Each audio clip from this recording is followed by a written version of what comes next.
Welcome to steno dictation. Dictation 5 second में शुरू होगा। स्टार्ट। लाल किले की प्राचीर से लगातार 13वीं बार राष्ट्रीय ध्वजारोहण के बाद प्रधानमंत्री मोदी ने जो कुछ कहा और जिन नए कार्यक्रमों की घोषणा की, उनसे देश को विकसित बनाने की उनकी प्रतिबद्धता ही प्रकट होती है। इस अवसर पर उन्होंने जिस तरह देश के समक्ष उपस्थित चुनौतियों का भी उल्लेख किया, उससे यह पता चलता है कि समस्याओं का समाधान उनकी प्राथमिकता में है।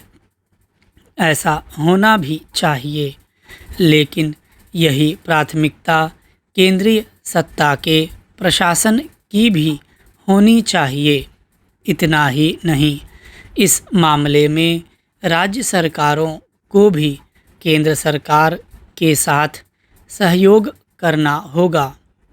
यह इसलिए आवश्यक है क्योंकि केंद्र सरकार की अनेक योजनाओं के क्रियान्वयन में राज्य सरकारों की और उनके प्रशासन की महती भूमिका होती है।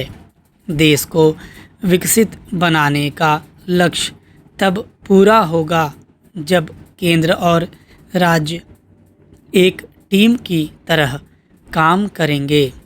अभी कई बार इसका अभाव दिखता है।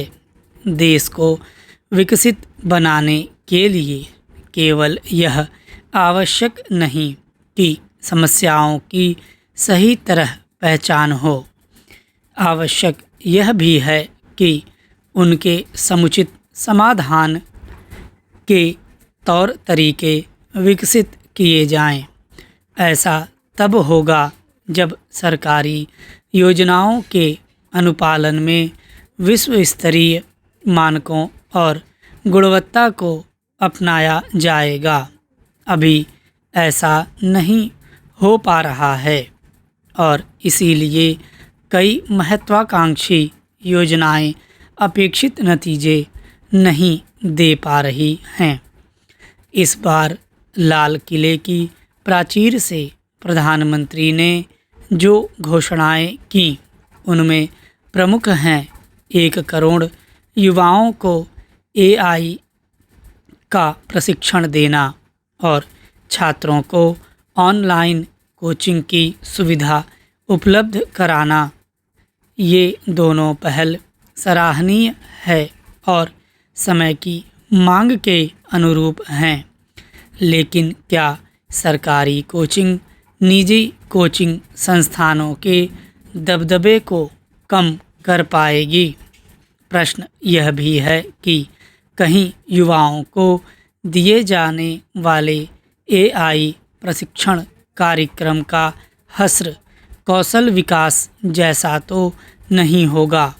लाल किले से प्रधानमंत्री ने अगली पीढ़ी के सुधारों को लेकर शक्ति की सप्तधारा का जो उल्लेख किया, वह एक तरह से विकसित भारत के लक्ष्य को पाने का खाका है। इसका उद्देश्य देश की क्षमता का पूरा उपयोग करना है।